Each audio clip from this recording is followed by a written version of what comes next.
and welcome to The World Today. I'm Amarachi Ubani. Here's what's coming up in the half hour. The Kremlin dismisses U.S. President Donald Trump's proposal of an imminent summit between Russian President Vladimir Putin and his Ukrainian counterpart. The Israeli military calls up 60,000 reservists ahead of a planned Gaza City offensive. Plus, 79 Afghan deportees, including 17 children, are killed in a bus crash in Afghanistan. Let's begin. The rest of Europe may be excited at the success of talks between the U.S. President Donald Trump and the Ukrainian President Volodymyr Zelensky, with other European leaders present, but not Russia. President Trump had renewed his call for Zelensky and President Vladimir Putin to meet to discuss ending the war in Ukraine, and President Putin even told Trump during their phone conversation on Monday that he was open to the idea of direct talks with Ukraine. But the next day, Foreign Minister Sergei Lavrov watered down that already vague commitment. Lavrov said that any meeting would have to be prepared gradually, starting with the expert level and thereafter going through all the required steps. Russian Deputy Representative to the UN, Dmitry Polyansky, said nobody rejected the opportunity for direct talks, but it should not be a meeting for the sake of a meeting. In the meantime, Russia has reportedly hit a gas station in Ukraine, committing a number of atrocities there. The gas distribution station is in Odessa. It was hit overnight, and there were multiple strikes launched into the town of Sumy, injuring 14 people, including 3 children.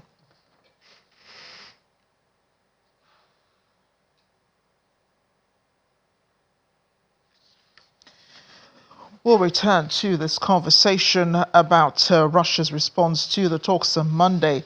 In other news, in Gaza this time, the Israeli military says it's called up about 60,000 reservists ahead of a planned ground offensive to capture and occupy all of Gaza City.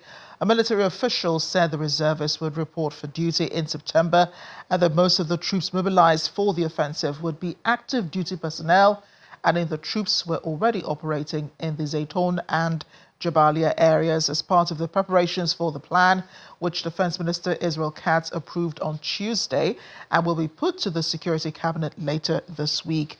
Hundreds of thousands of Palestinians in Gaza City are expected to be ordered to evacuate and head to shelters in southern Gaza. Well, spokesperson for the Office of the UN High Commissioner for Human Rights, Tamim Al-Khitan, says the Israeli military has intensified attacks in north of Gaza, already displacing thousands of Palestinians. There's also danger of starvation, which is the direct result of the Israeli government policy of blocking humanitarian aid. In Gaza, the Israeli army has intensified its attacks in the north of the Strip. The Israeli military has also continued to issue displacement orders for Palestinians, including those in Gaza City, telling them to move to Al-Mawasi area, even as strikes on this area continue. On the 16th and the 17th of August, we recorded 5 attacks on tents of internally displaced people in Al-Mawasi area, killing at least 9 people. Hundreds of thousands of Palestinians displaced to Al-Mawasi have little or no access to essential services and supplies, including food, water, electricity, and tents. The risk of starvation is everywhere in Gaza. This is a direct result of the Israeli government's policy of blocking humanitarian aid. In the past few weeks, Israeli authorities have only allowed aid to enter in quantities that remain far below what would be required to avert widespread starvation. Reaching the meager supplies available can be a deadly pursuit. Since the 27th of May and up until the 17th of August, we have documented that 1,857 Palestinians were killed while seeking food, including 1,021 killed in the vicinity of the Gaza Humanitarian Foundation sites and 836 killed on the routes of supply trucks. Most of these killings appear to have been committed by the Israeli military. Well, we're returning to our lead story, and that is the Russian government pulling out of commitments to meet with the Ukrainian President Volodymyr Zelensky and meeting with Donald Trump, mediating between the two, a possible trilateral, which President Trump has been pushing for, even in his talks with President Putin on Friday. Well, NATO military chiefs are expected to hold a virtual meeting today, while the UK's military chief, Admiral Tony Radakin, is traveling to Washington for discussions on the deployment of a reassurance force in Ukraine. It's reported that President Putin had suggested to Trump that Zelensky could travel to Moscow for talks, something Ukraine is also never likely to accept. I want to bring in now President of the Nigerians in Diaspora Organization in Moscow, Dr. Godwin Ebe, is also an international affairs analyst. Doctor, thank you for joining us on the program today. We appreciate your making time for us. And I'm sure you've had some thoughts now about the meeting that President Trump had with Putin in Alaska on Friday, and of course the meeting that held on Monday between President Trump and the Ukrainian president and those other members of the coalition of the willing. Were you surprised, neutral, or disappointed about the outcomes?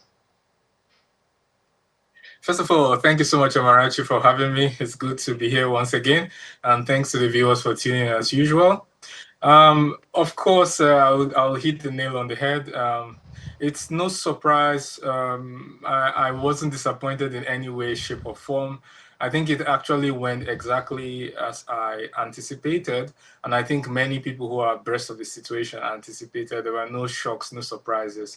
Even the leaders gave hints before the meeting that there would be no concise agreement. And it's just to set up the stage for a future meeting between Donald Trump and President Putin.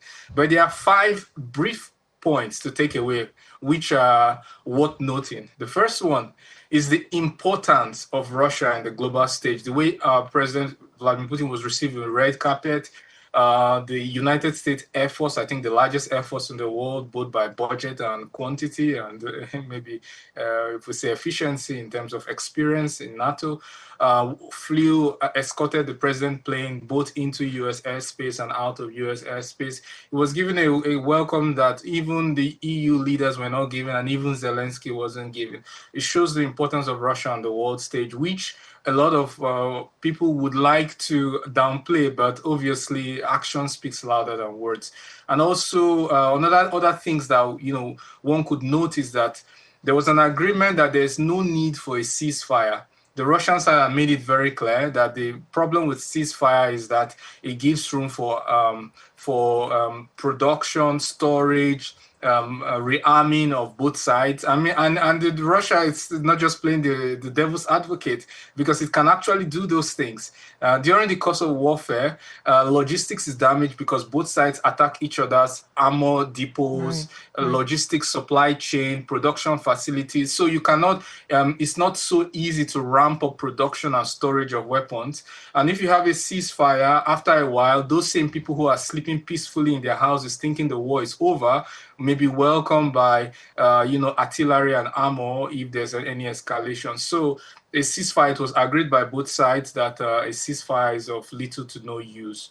And also, maybe we can talk about the security guarantees, eliminating the root causes of the conflict, and maybe other matters arising. But I think there were like 5 main points that you could get from that meeting. Well, you rightly summarized it. I mean, never really considered this aspect of the implications of a ceasefire, the ramping up of military artillery and all of that. But President Trump is imploring on the Russian president to also hold a meeting with the Ukrainian President Volodymyr Zelensky, with President Trump possibly in the room. Why not will this happen? Oh, it will not happen, at least not so soon. First of all, I would like to clarify that the Russians had at no point promised for a meeting with Zelensky. They talked about considering the idea of the possibility of increasing the level of contact. if you reduce that diplomatic language to 2 or 3 words, it's no, no, at this stage is premature. That is what the Russian side has tried to communicate in as much as, for 2 reasons. First reason is that they have not been able to agree on the peculiarities of what Ukraine wants as security guarantee. For the Russian side, it is clear: no NATO boots on the ground, no Ukraine not joining NATO in any way, shape, or form. That is clear from the Russian side. But what the Ukrainian side will accept is also not clear. And also the legitimacy of President Zelensky, the fact that there's a martial law and he has put off elections so many times, and the Russian side doesn't really see him as a legitimate leader. And by agreeing to a meeting with him, they'll be indirectly legitimizing his presidency, which is way beyond the election deadline. So these are the main reasons that the Russian side continues. That's why they can't give a clear answer, and just using diplomatic language to say at this stage, no. But what does this, or how would this cover the Article 5-like protection that Steve Witkoff said that the U.S. government had promised to give Ukraine? The president of the United States, President Trump, wrote on his Truth social media to clarify his points, and he made it very clear that it will be the EU that does the security guarantee or plans it, while the US will coordinate it. So he tactically withdrew and maybe went back on his words, which he maybe by mistake, released during the meeting. So the US is not going to be there. It's going to be there at a distance. The EU being there is a no-go area for Russia. Russia will not accept it in any way. They do not consider EU a neutral party and consider them a party to the conflict. So that will not, and without the US being there, both by not just intelligence, but in terms of air support and boots on the ground, the EU will not go there because there will be no match for the strongest military right now. The strongest prepared, experienced military right now is the Russian army, I think followed by the Ukrainian army. So there's, based on the experience on the battleground, the EU is not going to, I know, of course, the people in the European Union don't want their citizens to go to fight in Ukraine. So they do not have, they lack both the possibility, capability, and the political will to do that. Sounds like we still have a lot more to talk about, but we've run out of time. Dr. Ebe, thank you again for speaking with us on the program. Thank you so much for having me. Now, at least 140 civilians have been killed in July by Rwandan-backed M23 rebels in Eastern Democratic Republic of Congo. That's according to a new report released by Human Rights Watch. The group warns that the actual death toll may exceed 300, aligning with similar estimates from the United Nations. The killings occurred despite ongoing peace efforts, including a US-brokered agreement between Congo and Rwanda on June 27 and Qatar hosting negotiations with M23. Human Rights Watch says violence has remained alarmingly high in Rutshuru territory, where the attacks unfolded across at least 14 villages near Virunga National Park. In Afghanistan, at least 79 people, including 17 children, have been killed in a bus crash in the western region. According to the Taliban Interior Ministry, most of the victims are Afghan migrants deported from Iran. The bus is said to have collided with a truck and a motorcycle in Herat province before bursting into flames. Everyone on board the bus died, along with 2 people from the other vehicles. And in recent months, Iran has ramped up deportation of undocumented Afghan migrants fleeing conflict and poverty. We're off on a break now on The World Today. Still ahead.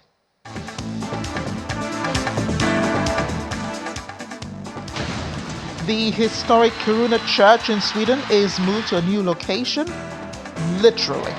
Stay with us.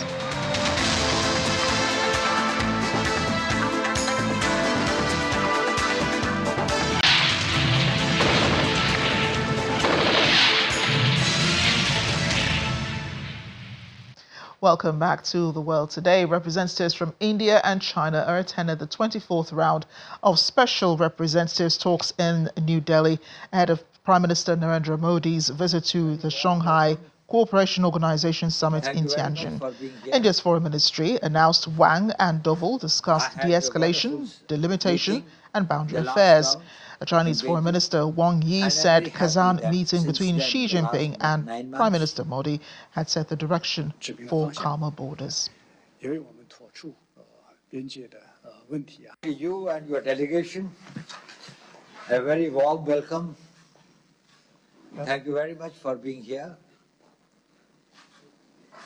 I had a wonderful meeting in the last round in Beijing, and I'm very happy that since then, in the last 9 months, there has been an upward trend. Borders have been quiet. There have been peace and tranquility. Our bilateral engagements have been more substantial. And we are most grateful to our leaders who, in Kazan, in October last, were able to set a new trend. And we have profited a lot since then. The new environment that has been created has helped us in moving ahead in the various areas that we were working on. I'm very hopeful that, like the last one, this 24th Special Representative level talks would be equally successful. Our Prime Minister will be visiting for the SCO summit shortly, and therefore I think that this SR level talks assume a very special. President Bola Tinubu is in Japan attending the 9th Tokyo International Conference on African Development in Yokohama. The president is expected to hold bilateral meetings and engage with the chief executives of Japanese companies investing in the country. Now, earlier, the Minister of Foreign Affairs, Ambassador Yusuf Tuga, was also part of the delegation in Yokohama, said Nigeria has already held engagements in the power, agriculture, and other sectors. His visit to Nigeria is also taking advantage of the gathering or to lobby for other issues such as a seat in the UN Security Council. In the meantime, the South African President, Cyril Ramaphosa, is also in Yokohama to attend the TCAT meeting. He held a bilateral meeting with Chair and CEO of Japan External Trade Organization.